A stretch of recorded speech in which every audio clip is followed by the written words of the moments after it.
Good afternoon, folks. Welcome back to Celtic Fans TV. We're here to preview tomorrow's trip to Easter Road to face Hibs with the starting 11 prediction, and we are only 96 subscribers away from 37,000. Here we go.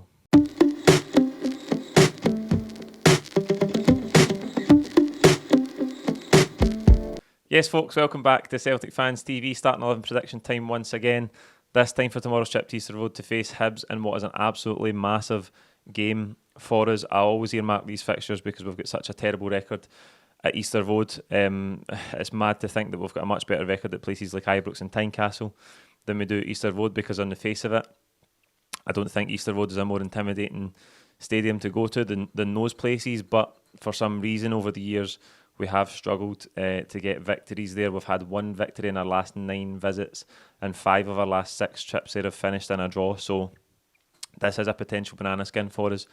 We've got to go there and perform to a really high level and get 3 points, and if we can, it's a massive, massive step for us in terms of the league this season.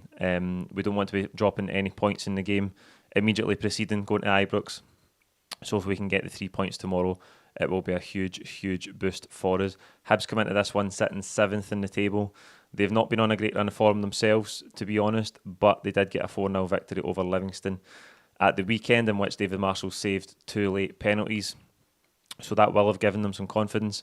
They've got the likes of Kevin Nisbet back in the team, although they're still missing Martin Boyle. So they will carry a threat, but we've got to be right at it tomorrow, because as I say, so often when we go to Easter Road, we let the game sort of drift past us. We go through the motions and we come out more often than not in the last 5 or 6 visits with a draw. And as I say, we can't afford that in the game immediately before that derby at Ibrox. But we did get a win there last season.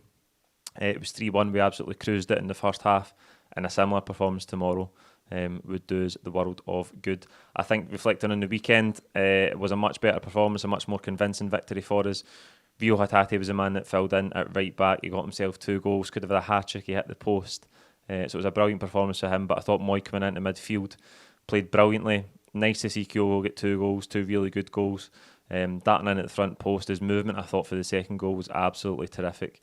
The St Johnstone defender is lost, he doesn't know where he is. He's looked over his right shoulder and he was there, and then he's lost him on the left hand side.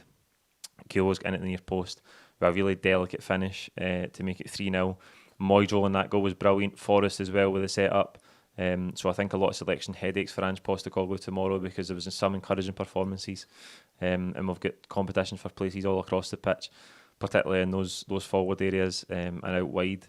There's a lot of players competing for only a couple of jerseys, so that's a good headache for the manager to have. I wonder how many changes he'll make tomorrow. That's what we're here to discuss.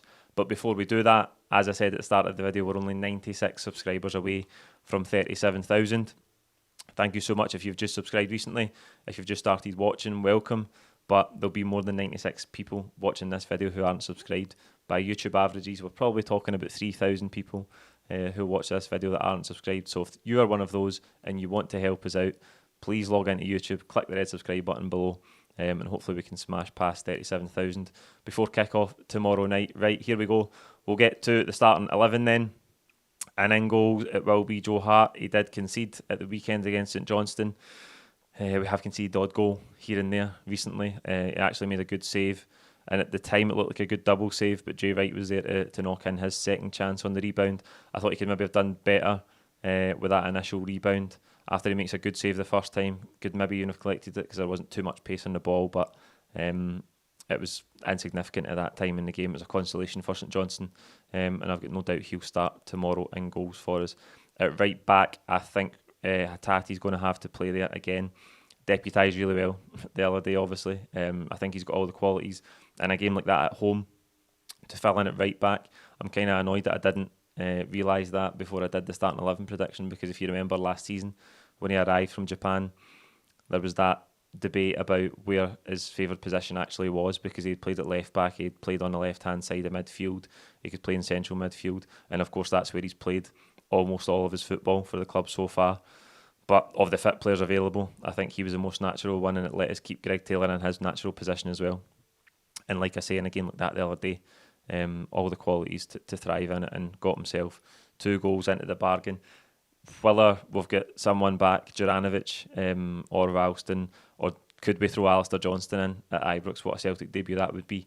I don't know, but I don't think you'd want Hatate necessarily in a game where you have to do a lot of defending out wide, because he's not an out-and-out fullback, and I think that's something we'll have to look at before the derby at the weekend. But for now, I think he'll play there tomorrow. I think Carter Vickers and Starfelt will be the centre-half pair, and I think Greg Taylor will complete the defence at left-back. In midfield, I don't think we'll see any changes either. I think Callum McGregor will obviously play in that deep position.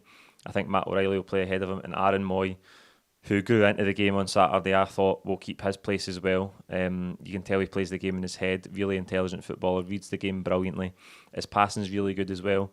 It's just sometimes that speed of movement that lets him down at times, and he obviously had to take an early yellow card because he got caught on the ball and then had to stop the St Johnstone counter-attack. But I thought after that in the game, he absolutely cruised it.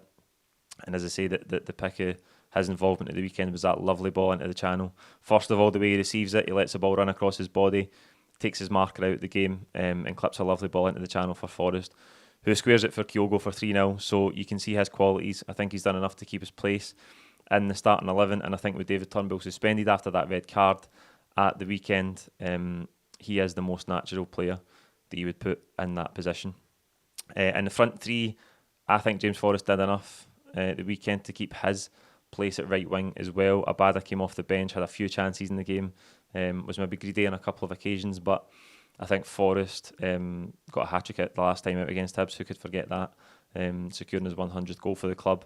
I think he'll do enough to keep his place in the team. Like I say, that performance at the weekend was our best for a wee while. A run of victories by 1-goal margins. St Johnstone had been in good form coming to Celtic Park, but we were really, really good, and I thought going forward we looked really dangerous, much more dangerous than we have done in recent games. So I think Forrest will keep his place, and I think Dyson Maeda, who also notched an assist at the weekend and was brilliant in terms of his energy and his output, I think he'll start this game as well. There's obviously so much competition in these areas with Jota, Haksabanovic, Abada. The manager's got so much choice. I think Maeda, when you look at what he gave us the other day, you know what his qualities are. I think the pressing intensity and his work off the ball is always very important for us, and I think going away to a place where we don't necessarily have the best record, I think players like that are really important.